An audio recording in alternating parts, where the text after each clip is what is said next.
हरि ओम। इदं राष्ट्राय इदं न मम। आप सभी को का स्वागत है हमारे आज के नए अंक पर, जहां पर आज हम चर्चा करेंगे पथिक संदेश पत्रिका के सितंबर माह के एक और लेख की। हमारी ये जो श्रृंखला चली हुई है कि राष्ट्रवादी पत्रिका का प्रत्येक लेख एक दिन पढ़ा जाए, जिसको हम 10 मिनट से कम समय में उस लेख को पढ़ के उससे संबंधित कुछ बातें हम उन बातों की चर्चा कर सकें, उनका कुछ विश्लेषण कर सकें। तो इससे पहले हम इस चर्चा को आगे बढ़ाएं, आपसे अनुरोध है कि आप इस चैनल को सब्सक्राइब करें, पोस्ट को लाइक करें और शेयर करें, ताकि अन्य लोग भी इस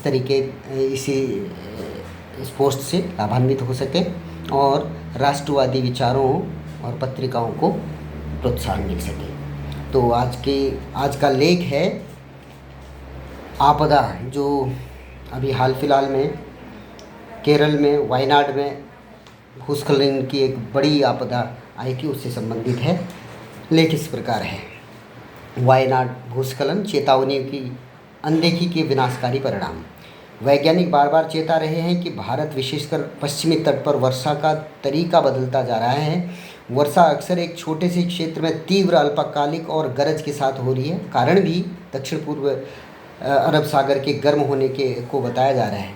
30 जुलाई को केरल के वायनाड जिले में प्रकृति रौद्र रूप में सामने आ गई। प्रकृति के इस रूप ने केरल की हरियाली से लवरेज उन सभी तस्वीरों को मटियामेट कर दिया जिनके माध्यम से केरल को सर्वाधिक समृद्ध जैव विविधता वाले राज्य के रूप में पहचाना जाता था। जाने कितनी ही बार हमने ईश्वर के अपने देश के रूप में केरल को देखा और सुना। यह इसलिए भी क्योंकि प्रकृति ने इस राज्य को सौंदर्य के अगणित विशेषणों से अलंकृत किया है।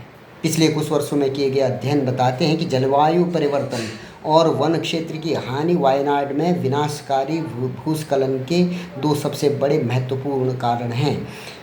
राष्ट्रीय सुदूर संवेदन केंद्र, भारतीय अंतरिक्ष अनुसंधान संगठन के बीते वर्ष जारी भूस्खलन मानचित्र के मुताबिक भारत के 30 सर्वाधिक भूस्खलन संभावित जिलों में से 10 केरल में ही थे और वायनाड इनमें 13वें स्थान पर था।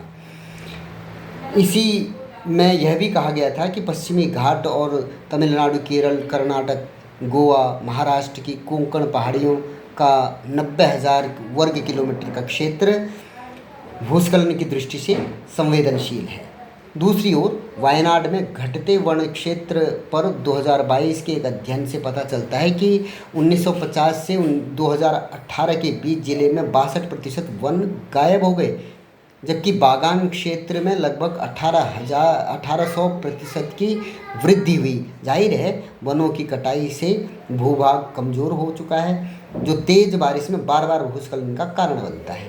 पारिस्थितिकीविद माधव गाडगिल पैनल की सिफारिश पर अमल नहीं होने की बात भी सामने आई है। पैनल ने वर्ष 2011 में ही पश्चिमी घाट की पूरी पहाड़ी श्रृंखला को पारिस्थितिक रूप से संवेदनशील क्षेत्र घोषित कर इंसानी गतिविधियों पर रोक की सिफारिश की थी। समय रहते नहीं चेते तो वायनाड जैसी तस्वीरें और देखने को मिलते देर नहीं लगेगी।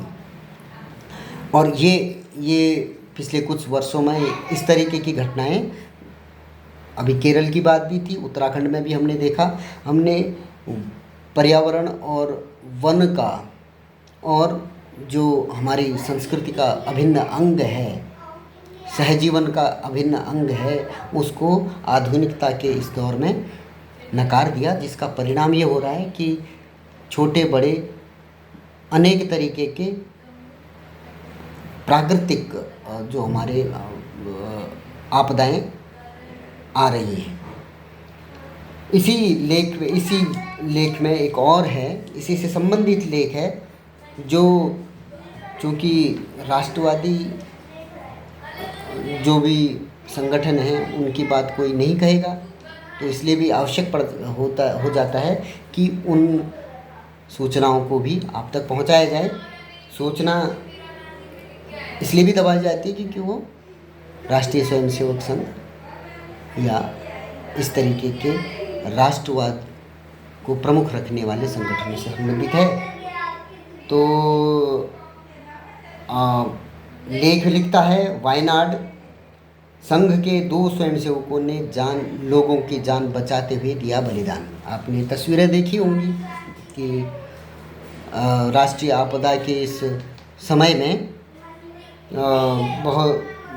बहुत सारे संगठन निकले, संघ भी उसमें बहुत बढ़ चढ़ के उसमें भाग ले रहा था।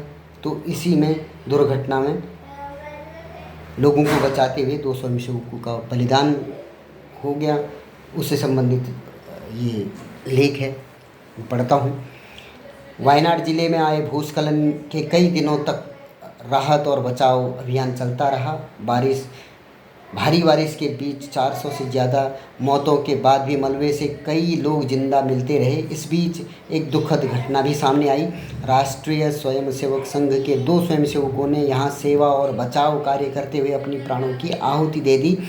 संघ और सेवा भारती के कार्यकर्ता मलबे में फंसे लोगों को बाहर निकालने में लगे हुए थे। इसके साथ ही जो लोग जान गंवा चुके उनका अंतिम संस्कार करने का कार्य यहाँ लगातार किया गया।